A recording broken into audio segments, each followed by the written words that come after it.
그래도 소위 민족 중에 빼어나고 택함을 받았다는 민족이 다른 민족을 더군다나 쳐들어가서 다른 민족을 씨를 말리라 했다면 그 명령이 모세가 생각해도 그렇고 여호수아가 생각해도 그렇고 그 시대의 족장들이 생각해서 이게 참 일리 있는 얘기다 이렇게 받아들일 수 있어요? 없어요?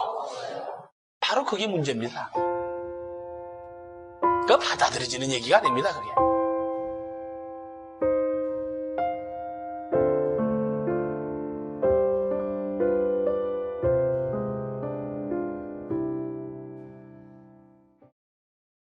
그게 이해가 가려면 왜 하나님이 그러한 명령을 하셨는가는 내용을 몰라야 돼요. 알아야 돼요.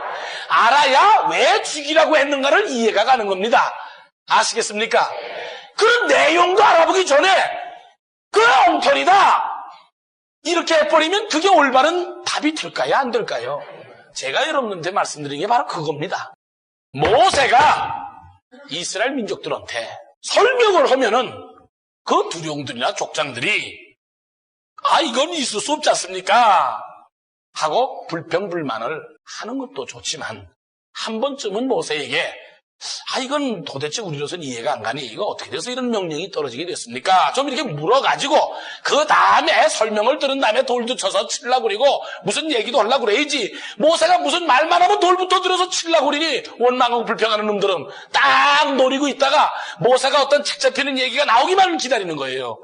그러고 딱 지키고 있다 한마디만 이해 안 가는 얘기가 나오면 그걸로 인해서 반길 들으려고 이거 쓴 뿌리들이거든요. 그거 못 당해요 그거. 그 모세 시대에 이스라엘 민족을 끌어가는데 모세가 상대방들한테 하나님의 지시가 오면 이해 안 가는 얘기도 마음 놓고 할 수 있게끔 분위기를 만들어줘야 돼요. 따르는 것들이 만약에 모세가 지시를 받아도 할 말을 못한다면 하나님의 지시를 전달이 돼요? 안 돼요? 안 되죠. 이게 될 수가 없죠. 이거 무슨 말했다가 몽둥이 두르게 생겼으니 떼거지로 몰려도 그 말할 수가 있나요? 아무리 좋은 정책도.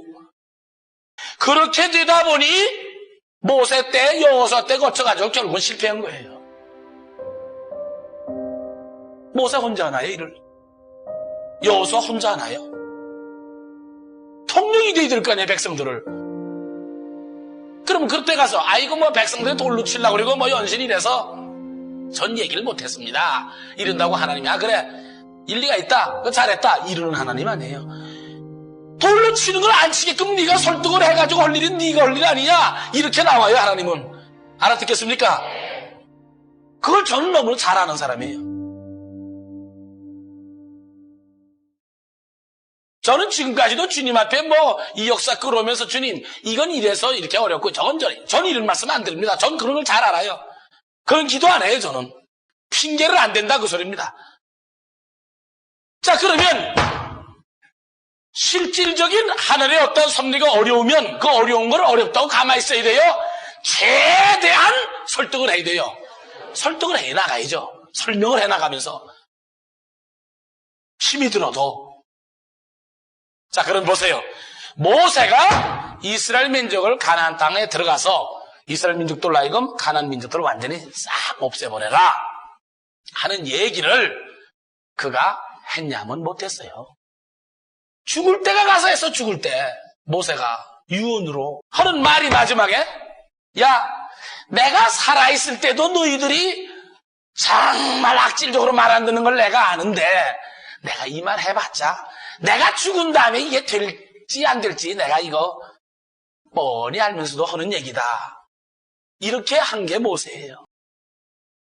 모세가 있는데도 급한인데 모세가 죽고 나면 이건 불보듯 뻔하다 하는 말을 사실 모세가 하고 죽었어요.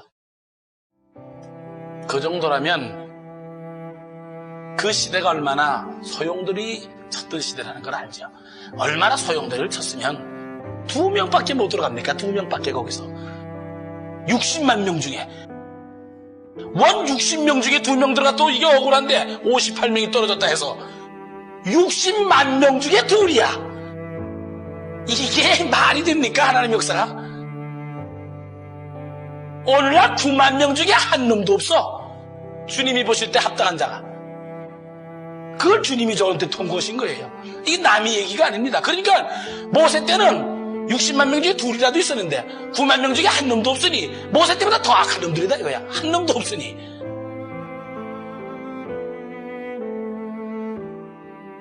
여호수아나 모세 때에 여러 족장들한테 우리가 가나안 땅에 들어가게 되면은 모조리 싹쓸이를 해야 된다. 이게 하나님의 특명이다.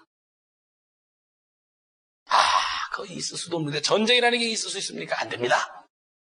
그거 봐라. 모세가 하는 짓 봐라. 저것만 봐도 납득이 안 가는 얘기를 하는 거 보니까 제가 사이코했다. 돌았다. 그러니까 저저런 종을 따라갈 수 있느냐. 이게 정상이 아닌 종이다. 저 죽여라 하면 듣는 사람들이 일리가 있거든. 야 이거 뭐 하나님의 종이라는 게 어떻게 말 같지 않은 소리를 하는구나. 그거 옳다. 그러니 그 말을 모세가 제대로 하겠어요? 안 하겠어요?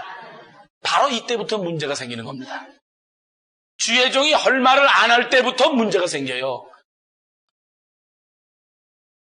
호흡이라는 게 얼마나 중요한 걸 알아야 됩니다. 호흡이라는 게. 그렇게 무서운 거예요. 하나님의 섭리라는 게.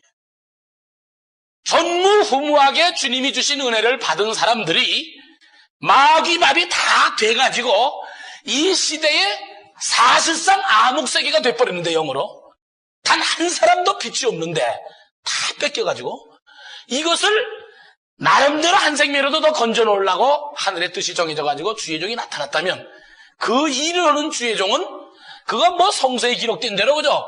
평범하게 그저 그럭저럭 이렇게 나가는 이런 역사가 될까요? 좀 독특할까요? 이게 독특하게 안 할 수가 없습니다. 이렇게 독특하게 해나가는 역사 차원이 있다면 따르는 양떼들이 지도자를 볼 때 평범하게 봐야 돼요? 독특하게 이해를 해야 돼요. 이해를 해야 일이 되는 겁니다. 이해를 해. 그걸 호흡이라고 그러고 그걸 체계라고 그럽니다. 제 말씀 알아듣겠습니까? 지금 제 얘기하는 걸 잘 들으셔야 됩니다, 여러분들이. 전무후무한 하나님의 역사가 전무후무하게 망했습니다. 그거를 다시 복귀하는 종이에요. 그렇다면 그 비중이 이렇게 평범한 종이 아니라는 걸 아셔야 됩니다, 여러분들이. 제가 여기서는 저를 증거하고자 하는 게 전혀 아닙니다. 제가 맡은 사명이 그렇다는 걸 지금 말씀드리는 거예요. 아주 저도 죽겠어요. 정말 저 자신도. 이걸 어떻게 나 혼자서 이걸 꾸려나가나. 자, 벗어나고 싶어요. 이건 운명입니다. 제가 가지고 있는. 시종일관 내일 꼴까닥 하고 죽을 때까지도 저는 그저 움직여야 돼요.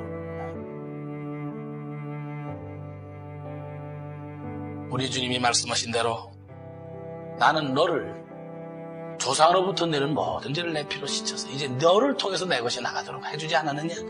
이제 너는 나를 위해서 살아야 된다. 어떤 고생이 와도 나를 위해서 살아야 된다. 참 눈물겨운 부탁을 하시고서 내가 사명을 맡았기 때문에 때로 약해질 때마다 그 주님이 부탁하신 음성을 생각하고 또다시 기를 쓰고 애를 써요.